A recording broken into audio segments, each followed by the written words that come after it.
Hey there guys, welcome. You are at the Thrifty Journal shop. If you are new to my channel, hello, I'm so happy you stopped by today. And for all of you awesome people that keep coming back here, I really do appreciate you. Thank you so much. Okay, we're gonna talk fabric journals today.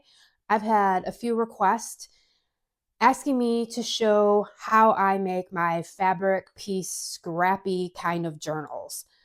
I've had a few videos recently where I've shown 4 of them, and now I made 4 more, or I made 4 more covers. So first things first, these were the ones I recently showed.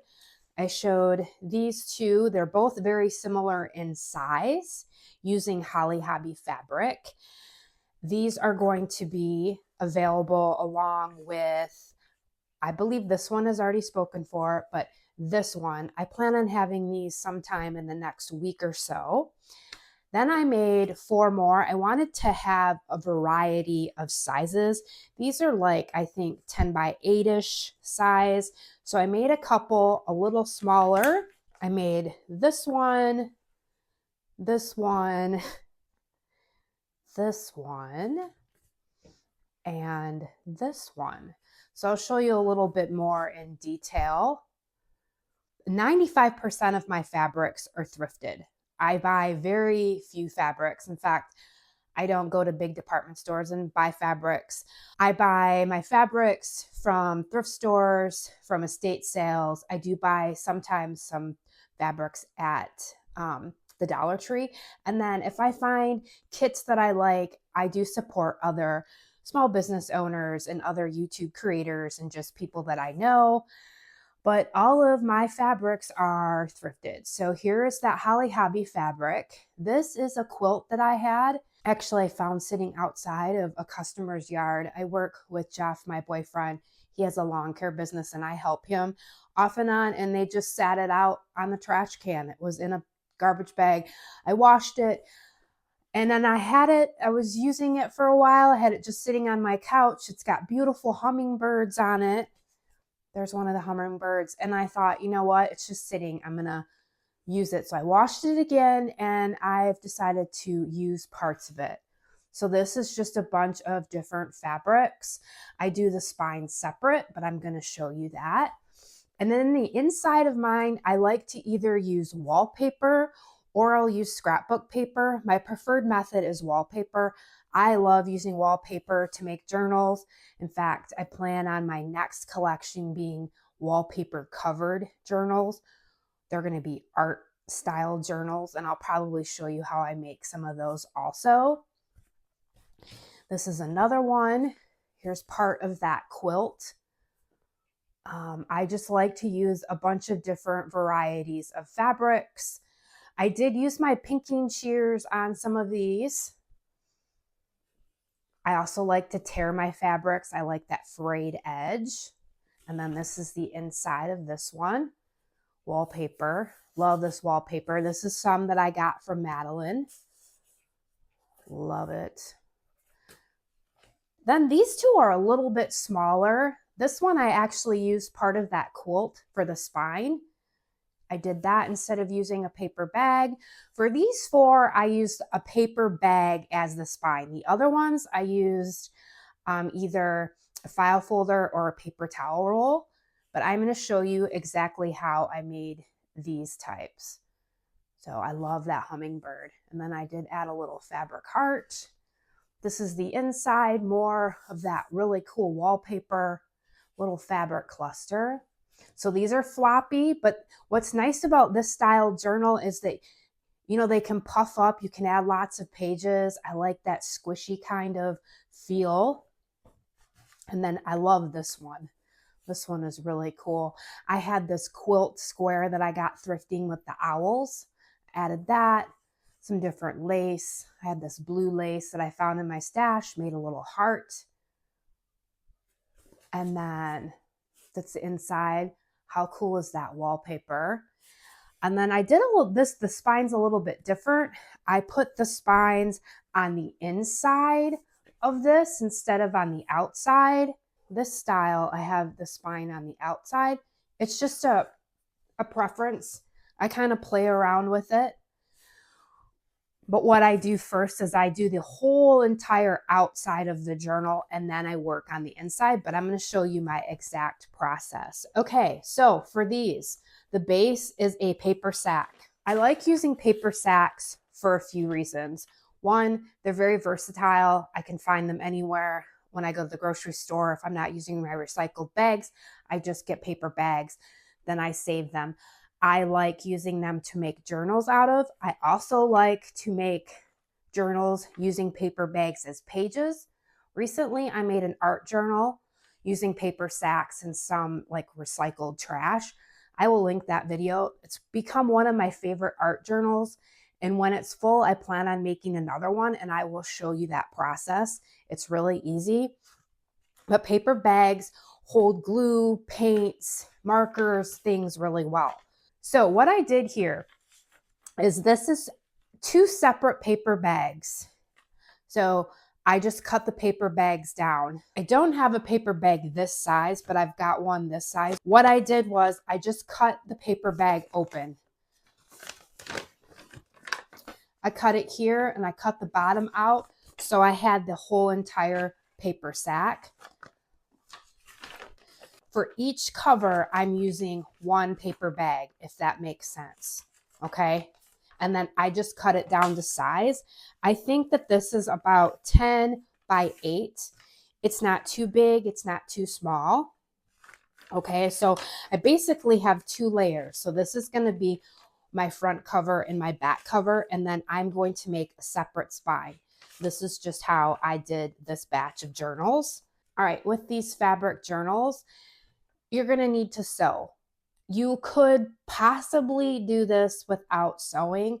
I've never done it that way. I like to sew. I like the look of sewing around. I like using a sewing machine because I just know everything is solidified and gonna stick. You could probably do this and use like a Fabri-Tac or a Faber-Fix glue. I'm not big on fabric glues personally. I just have not ever really had any luck with them. Even when I use like a thin coat, my fabric gets crusty. I don't like the feel. I don't like the look of it. It's a lot of times why I don't make the hardcover spines either. I don't like messing with glues. I do like using like turbo tacky or turbo glue, or excuse me, tacky glue. And I've used that before to glue fabrics down very lightly, and I've had good luck with it. If you don't have a sewing machine, you could probably still do something like this and use larger squares of fabric, and you could hand stitch. You don't have to have a lot of skill to hand stitch. I like to hand stitch. I will leave a video with a bunch of different kinds of stitches. It's awesome. There's no talking in it, but I saved it in my one of my playlists and I revert back to it. I will link that.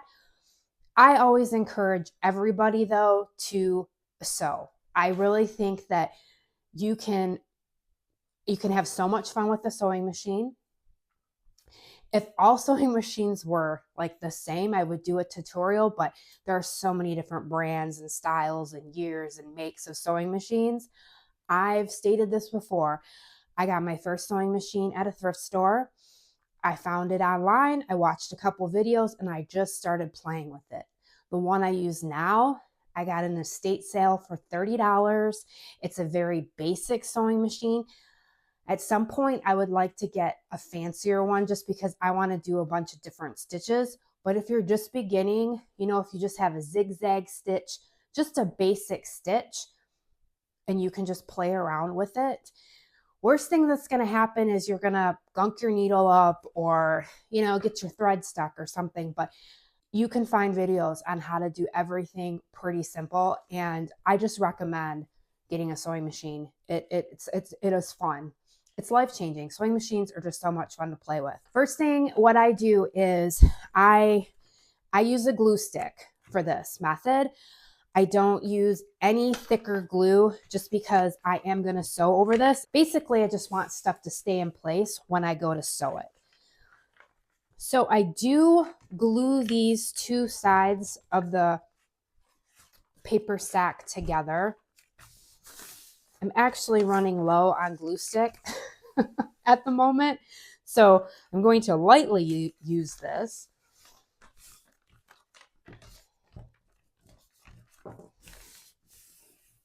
So one of these sides is going to be the outside and then the inside of the journal. The inside of the journal, I'm going to either use wallpaper or scrapbook paper.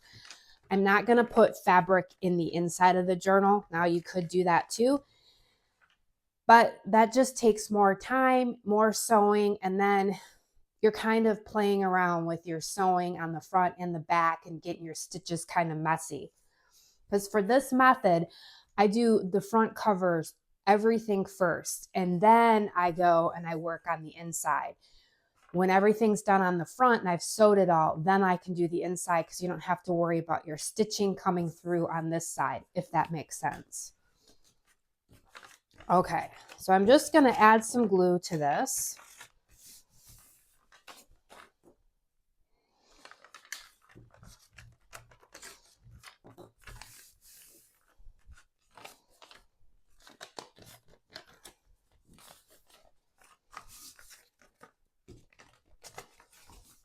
This is where I'm going to state what I always state. They don't have to be perfect, okay? I don't do things perfect here. I believe that junk journals are supposed to be a junk journal. They are not supposed to be a precise 8x10, in my opinion. I don't make things exact. That's one of the reasons why I like to use paper sacks, is because they're rustic, they're kind of rough, and it's just a nice base to glue fabric down, and it works well with my sewing machine. So these are going to be the front of my journal. So this is where I just take a bunch of my different kinds of fabrics that I have. And for some of these, I did use my pinking shears. Now, I just recently got these. You can pick these up anywhere. I cannot cut a straight line to save my life. In fact, I can't even cut straight with these things. But once again, what's nice about these is because you have that edge. It doesn't matter if it's straight. And the thing is, with this style of journal, because it's kind of like a fabric scrap piece journal, it's supposed to look all mismatched. I like a frayed edge also. So a lot of my fabrics too, I just tear it. If you don't like the teared look, then I would use these kind of scissors. If you wanted a certain color scheme, then you could sort your fabrics and do it that way. I've got all these really cute Holly Hobbie girls that I cut out of this fabric. So I think I'm going to have one of these as sort of like a focal point. Now you don't need a focal point. This is where I just sort of play around with it. I don't overthink it. This is where I just take different pieces of fabric. Now, because some of these are sheer, sometimes you can see the paper bag through it. So sometimes I might put another fabric. Other times, I think that that's just a-okay. I like the look of the paper bag. It has that rustic kind of look.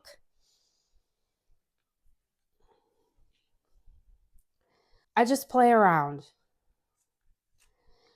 A lot of these pieces are very square. I've made it before where I've used a lot of smaller pieces. I think that if you were making this for the first time, it's easier if you use bigger pieces, especially if you're sewing. It's just easier to sew around each one individually. That's what I've found. Now, when you get these down, you could take a picture if you want to remember how you place them down.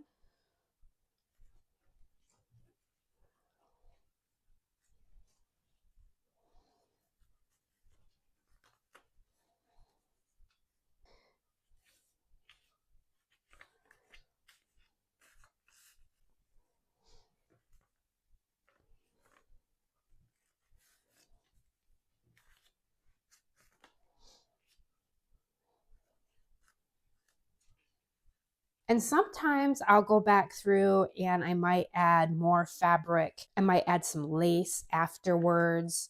So this is where my spine's going to be. So I'm not really worried about having any over the edge here. I can probably cover that with my spine, but sometimes I do like to wrap a little bit around just to cover the paper bag. Same thing with over here. I do that sometimes. I'll have a little extra, or not. And then maybe when I've sewed all this down, I might go over with some more fabric to cover my edges. So I'm not going to really be concerned about that now. So this is just what I do. I lay it out. I'll take my glue stick and I will lightly glue this down just so it stays for when I sew. Like I said, you could take a picture if you want it exactly like this.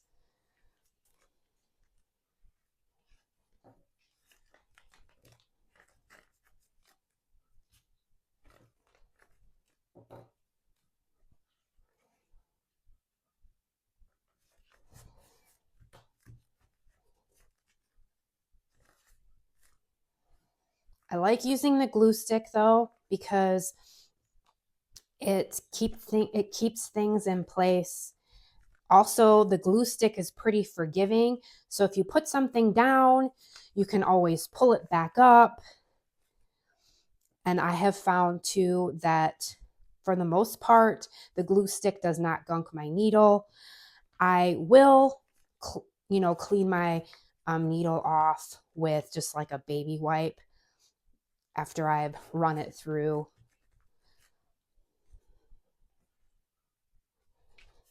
And sometimes I like to, I might add, like I've got this lace here that I might put over to get rid of like everything being so square.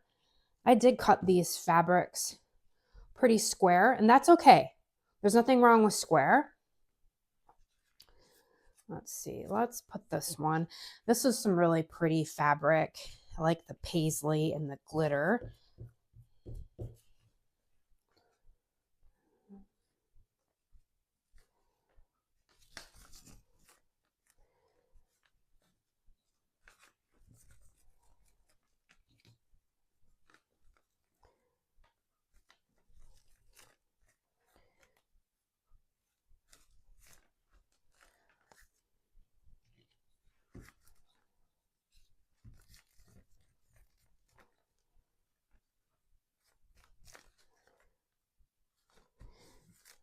I'm leaving a little bit so I can fold it over the edges here. I have decided that I'm going to do that. That helps sometimes. I like the little llama.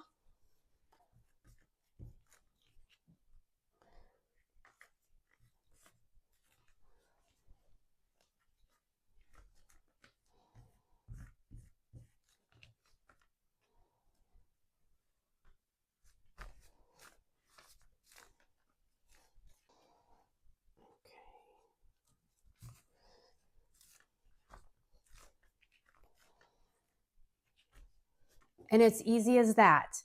Now, like I said, I might not be completely done. I might add more things to it as I sew, but I think I'm going to put that lace here. I've got some of this orange ribbon that I found. So sometimes I'll just lay stuff out and I might ruffle this when I go to sew it. But that is what my front cover is going to look like. So I'm going to set that aside. Okay, so this is going to be the front cover. Then this will be the inside. Okay, and we'll do that later. So here's my front and here's my back cover. Same thing. I am just going to take some fabrics, lay them out.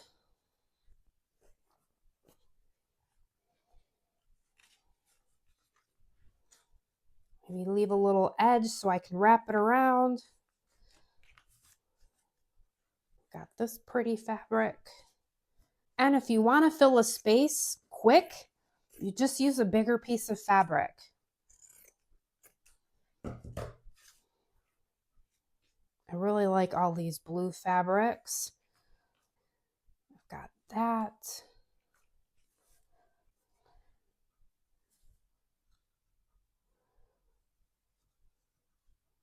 I'm just going to go through and add some glue.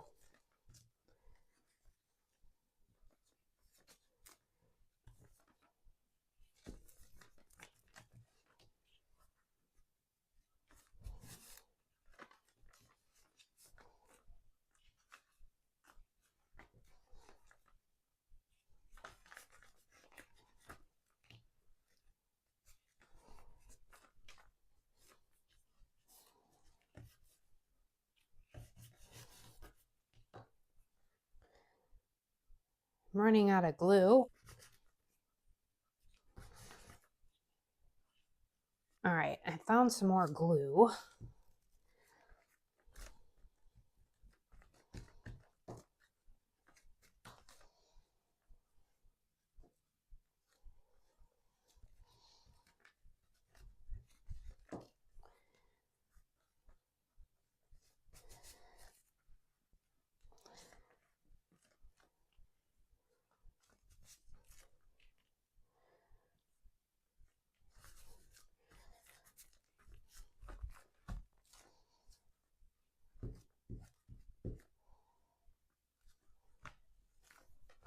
I like that so far. It's kind of square. That's okay. I can always add other pieces if I want to mix this up a bit. I might add littler pieces. Here's just like a piece of vintage sheet that I could add. I might add that. So really, this is where you can just have fun and play around with your fabrics and try different things. So I'm going to let all this dry and then I'm going to go sew it. And I'll show you how that looks. What I do is I go around each square, very messy, but just so everything just is sort of in place and stuck to the bag. Okay, I'm back with the cover. So what I did was I just ran my sewing machine down all of these squares and just went around. I went along the edges too. Now I don't technically have to go around the edge because I'm going to do the inside cover and sew back around. So this is why I do the front covers first, because you're going to do all that sewing and you want to wait till the very end, or at least till you're done with the covers, to work on the inside. Okay, so that's what that looks like. And I might add more around the sides after I put the spine on. I'm not quite sure. And then this is the back cover. And it's that easy. You just sew around. Now you could very well hand stitch around all of these too. It would just take longer, but that would probably look really cool. Okay, so this is going to be my front cover, and then this is going to be my back cover. So now I need a spine. So what I did for the last few that I made is I just used part of the paper sack. This was from another paper sack that I cut down, and I've already measured it, and it's about 4 inches. And I think it's about 3 or 4 of the pieces together. And then I just glued them, and I'm going to wrap some fabric around it, and then it's going to be my spine. So I just took some bigger strips of fabric, and I am just going to wrap them around. I had some larger pieces. I just wrap it around. I'm going to leave it a little longer on the bottom. I am just going to cut it. You want a little bit of extra just so you can wrap it around a little bit there. Same thing. I am just going to use my glue stick, lightly stick it on here. Okay, leave a little bit at the bottom. I am going to sew around this also. Just folding that in so we don't see any of the paper sack. Putting a little glue there. I can always trim off the extra.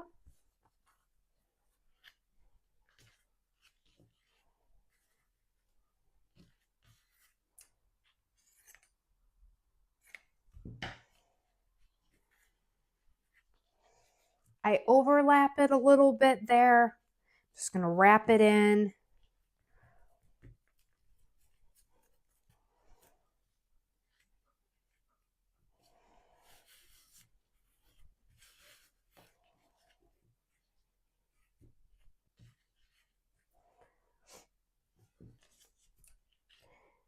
As you see, I don't do a lot of measuring, guys. I eyeball a lot of stuff here, okay? Leaving a little bit at the top there. Folding that in. I just want it so the side is just covered with fabric. And now what I do is I'm going to sew all around here, and I will sew here and here also. Okay, and then I just sewed around the sides here, and I just sewed here where the fabrics met, and that is my spine. You could probably just wrap this all in one color of fabric. You wouldn't need to use multiple fabrics either, and you could just use glue if you weren't sewing, or you could use multiple fabrics and use like a tacky glue. So now I'm going to sew the spine to the journal. So I am going to use my sewing machine. I'm going to have the spine be in the inside of the cover versus the outside. Okay, and I'm just going to probably measure about 1/2 inch, and I'm going to do that to both of it, and then I'll be back and I'll show you what the cover looks like. Okay guys, I'm back, and that's what the spine looks like. And that's what the inside of it looks like. So I just sewed, I think, about 1/2 inch on each side. So I ended up with about a 2 3/4 of an inch spine, which is a perfect size spine. You could put 2 or 3 signatures in here, depending on how big of a signature you made. And then you just kind of work with it. It's going to be a little bit of floppy kind of journal because it's made with a paper sack. You know, the spine is going to be nice and sturdy. There's 3 or 4 layers of paper bag and then all the material and everything sewed. I like that squishy kind of floppy feel. And then in the inside, what I'm going to do, we'll do that in part 2, is I'm probably going to line it with wallpaper, and I'll show you how I do that. If you don't have wallpaper, you could use any kind of paper that you have. You could use scrapbook paper. You could paint this if you wanted to. However, you're going to see your seams if you do that. But any kind of paper, you could use construction paper, you could use copy paper. I am going to show you how I do my pockets. I usually like to put front and back pockets, at least a front pocket, and I usually sew those on. However, you could just glue them if you want to. So that is how I make my latest kind of scrappy, quilty pieced fabric journals. For the most part, it's pretty simple. If you have a sewing machine, if you have scraps of fabric, you can piece it together and just make it your own and just have fun with it. All right, guys, I hope you enjoyed this video. Please leave a comment down below if you did, if you got something from this, if there's something else you want to see. I will be back for part 2 of how I do the inside, and then I'll show you just some of the papers that I add to the journal. I don't know if I'll actually sew in the signatures with you. I've got a video how I do that. I can always link that below. Thank you guys so much for watching. I hope you get outside today and find some sunshine, and I hope you find some time today to play around with fabric. Thank you so much for watching. I'll see you soon.